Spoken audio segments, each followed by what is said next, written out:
Alhamdulillah kita kembali ke Assalamualaikum dan kali ini kita bersama dengan Majlis Agama Islam Selangor. Kita nak mengenali Baitul Mal yang di bawah MAIS ni kan. Jadi kadang-kadang kita tahu kan setiap negeri dia ada institusi agama dia sendiri yang menjaga hak-hak orang Muslim ni kan. Tapi kita nak mengenali dengan lebih rapat, lebih dekat. Tak kenal maka tak cinta. Kan itulah orang kata selalu kan. Jadi kita nak bersama dengan Ustaz Haji Muhammad Saleh Abdul Sahar yang merupakan Ketua Bahagian Dakwah dan Pemasaran Majlis Agama Islam Selangor. Assalamualaikum Ustaz. Waalaikumsalam warahmatullahi. Sihat-sihat? Alhamdulillah. Alhamdulillah.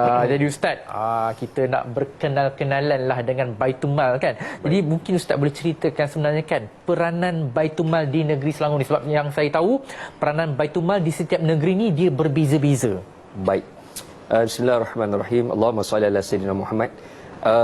Kalau kita lihat peranan Baitul Mal ini, dia tertubuhnya melalui Seksyen 81. Dia ada penubuhan Baitul Mal lah, Seksyen 81. Kemudian dia ada jadual 9 senarai 2. Dan kalau kita di Majlis Islam Selangor ni di bawah Seksyen 5/4 yang disebut bidang kuasa Baitul Mal itu sendirilah, iaitu mengurus harta orang Islam dan sebagainya. Perbezaannya kalau di Selangor ini, Baitul Mal di negeri Selangor dia bukan mengagihkan zakat. Ini kita kena faham. Kadang-kadang orang salah faham. Dia telefon, "Ustaz, nak minta bantuan." Kan. Dan kalau kita lihat sebenarnya di Selangor ini, di bawah Majlis Agama Islam sendiri kita ada agensi iaitu disebut sebagai Lembaga Zakat Selangor. So Lembaga Zakat Selangor ni mereka mengutip dan mereka mengagih. So iaitu berkaitan dengan 8 asnaf yang bantuan fakir, miskin dan sebagainya, itu semua di bawah Lembaga Zakat Selangor. Dan Baitul Mal di negeri Selangor dia tidak menguruskan urusan-urusan zakat tersebut.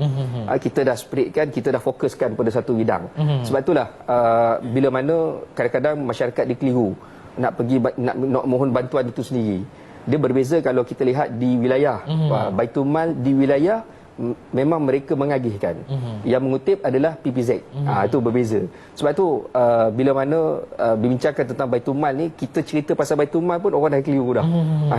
Kadang-kadang itu cerita Baitul Mal, belum cerita Ustaz MAIS ke JAIS? JAIS ke MAIS? Orang dah keliru kat situ. Dan kalau kita lihat peranan-peranan kita ni lebih kepada dalam bab pengurusan harta orang Islam. Contohnya yang berkaitan dengan wasiat, berkaitan dengan hibah, lepas tu kita memberi nasihat berkaitan dengan pusaka. Kemudian berkaitan dengan fidyah puasa, kalau kata ada tertinggal puasa yang tidak boleh digantikan sebab sakit bersangatan, bayar fidyah puasa di Baitul Mal. Kemudian yang baru-baru ni kita buat program kesedaran wang tidak patuh syariah. Kan, sebab kadang-kadang masyarakat kita ni kemaruk nak masuk pelaburan. Betul. Tetapi dia tak tahu pelaburan tu patuh syariah ataupun tidak. Kan, dia kata janji aku kaya. Itu yang jadi masalah masyarakat kita. Bila mana kita nak dapat keberkatan harta tu, kena pastikan harta tu halal. So maka kalau kita dah terjebak dapat dividen yang tidak patuh syariah, mana nak lupuskan? Iaitu di Baitul Mal. Termasuk juga kalau contoh orang-orang berhutang. Contohlah kita dulu pernah kerja dekat Sabah, posting dekat sana. Hutang dengan orang, balik ke Malaysia kita dah nak cari orang tu tak jumpa, sedangkan hutang tu masih lagi dikerjakan sebagai hutang. So bagaimana kita nak menyelesaikan hutang? Iaitu melalui Baitul Mal. Baitul Mal lah sebagai pemegang amanah. Itu konsep peranan Baitul Mal yang kita bawa di Selangor ni. So kita dah tahu lah sedikit peranan Baitul Mal. Jadi lepas ini kalau orang yang duduk dekat Selangor ni janganlah tiba-tiba call Baitul Mal kan. Nak minta bantuan ke apa kan, sebab peranan mereka berbeza berbanding dengan negeri-negeri yang lain kan. Jadi Ustaz, selain daripada apa yang Ustaz cakap Baitul Mal dah laksanakan peranannya, apa lagi perkhidmatan-perkhidmatan yang ditawarkan di bawah Baitul Mal ni Ustaz? Baik, sebenarnya di Baitul Mal Selangor ni, di MAIS ni kita core lebih pada bab pengurusan harta sebenarnya. Masyarakat dalam mencari harta insya-Allah faham, tahu macam mana nak buat. Yalah, macam-macam lah kerja dia boleh buat. Tetapi bila dah memiliki harta, bagaimana nak menguruskan harta? Sebagai contohlah, melibatkan pembagian harta pusaka yang melibatkan faraid. Ilmu faraid ini sangat penting untuk kita memastikan bahawa waris-waris ini memahami siapakah yang berhak atau tidak. Sebab itulah peranan Baitul Mal di sini, kita di Selangor untuk memastikan bahawa masyarakat ni menerima harta, memiliki harta mengikut hukum hakam. Termasuk yang tadi kita sebut pasal wang tak patuh syariah kan. Ini berkaitan faraid. Kita tak nak masyarakat jadi macam dia guna hukum ikut selera dia. Kita tak nak macam tu. Kita nak mendidik masyarakat bahawa ada hukumnya. Dalam kaedah pembahagian harta pusaka ni ada hukumnya. Dalam kaedah faraid telah ditetapkan dalam Al-Quran disebut faridatan minallah. Ketetapan daripada Allah. Allah Taala dah tetap dah. So nak bagi penerangan sebegitu siapa? Kami lah. So itu penerangan tu yang kita nak bawakan kepada masyarakat supaya harta yang kita miliki ini harta yang berkat. Itulah yang antaralah yang kita core dalam bab urusan pusaka ni. Sebab tu kalau cerita pasal masalah pusaka ni memang kami ni insya-Allah lah banyak ceritanya. Banyak cerita. Banyak ceritanya. Ya Ustaz, saya kadang-kadang kalau dekat Assalamualaikum dekat kalau cerita bab faraid sampai 40 lapis Ustaz. Betul. Bila 40 lapis tu yang pening kepala tu. Tapi Ustaz kan ini mungkin soalan selingan daripada saya sendiri lah kan. Sebab saya walaupun bekerja di Kuala Lumpur tapi saya menetap di Kajang Selangor, bawah negeri Selangor kan. So saya dah beli rumah kan. Jadi kalau macam saya meninggal dunia, jadi harta saya tu akan diuruskan oleh Baitul Mal Selangor. Baik, dia begini. Bila mana contohlah kita ada harta, kita beli rumah harta, beli rumah di Kajang contoh di Selangor. Kemudian kita nak memastikan bahawa selepas kematian aku nanti harta aku ni dapat diurus takbir dengan baik. Kita tak naklah nanti waris-waris kita dia nak pergi bicara tak tahu nak pergi mana kan. So maka kita buat pelantikan wasi ataupun pentadbir ataupun kita buat penulisan wasiat melalui MAIS di Majlis Islam Selangor, kita melantik MAIS sebagai pentadbir. Maksudnya selepas kematian kita nanti akan ada orang yang menguruskan harta kita. Kita nak macam tu. Contohlah, saya buat contoh mudah kan. Contoh mudah. Bila saya mengajar faraid kan, orang akan tanya saya, "Ustaz, tak apalah, Ustaz mahir dalam bab faraid," gitu kan. Saya kata, dia kata nanti kalau Ustaz dah tak ada, senanglah urusan pusaka. Saya kata, itu kalau saya hidup. Kalau saya mati macam mana? Betul. Takkan saya mati, saya hidup balik, uruskan pusaka saya mati balik. Dia tak jadi macam tu.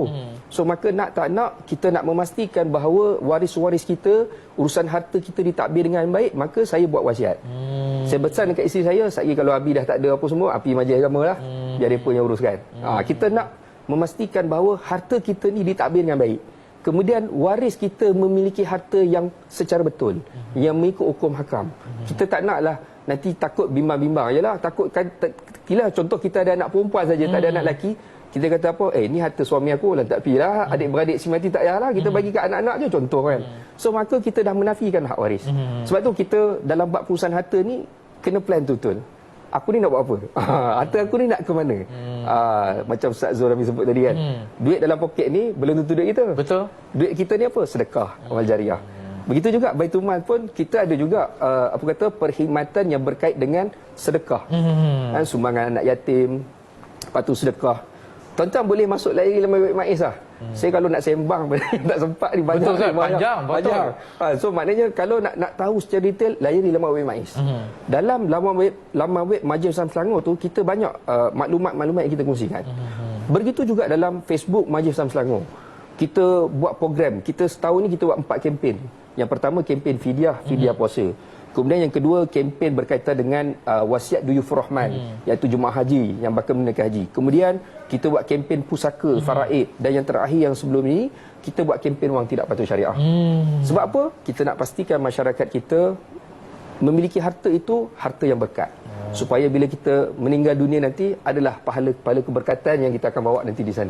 Masya Allah, terbaiklah kan. Tak sia, walaupun saya ni orang Perak Ustaz, tapi tak sia-sia saya duduk di Selangor. Alhamdulillah. Kan? Alhamdulillah kan. Tak sia-sia saya beli rumah dekat Kajang tu, Masya Allah kan. Jadi Ustaz, mungkin sedikit lah kan Ustaz kan. Mungkin ada kata-kata akhir yang Ustaz nak sampaikan kepada penonton. Baik. Tuan-tuan sidang penonton yang dirahmati Allah sekalian, bila mana kita membincangkan berkaitan harta ataupun perkhidmatan yang ada di Majlis Islam negeri-negeri ini, khususnya di Selangor yang kita bincangkan pada pagi ini, untuk mendapatkan maklumat seperti mana yang saya sebutkan tadi, tuan-tuan bolehlah layari laman web MAIS Majlis Islam Selangor, ataupun tuan-tuan boleh berhubung dengan pegawai kita 0355143772 atau 3773. Office hour tuan-tuan, waktu cuti Christmas jangan call, tak ada orang kat pejabat. Kemudian apa lagi? Kemudian dalam bab pemilikan harta ini, pastikanlah harta yang kita miliki ni betul-betul berkat. Nak pasti berkat ataupun tidak, carilah ilmu. Insya-Allah. InsyaAllah kan. Itu dia pesanan daripada Ustaz Haji Muhammad Saleh Abdul Sahar. Terima kasih saya ucapkan kerana Ustaz sudi bersama dengan kami dalam Assalamualaikum dalam memperkenalkan Baitul Mal di bawah MAIS ni kan. Jadi kalau penonton ada apa-apa soalan, pergi saja laman web MAIS tu. InsyaAllah ada jawapan di situ kan. Jadi kita nak berhenti rehat seketika, kembali selepas ini, jadi jangan ke mana-mana.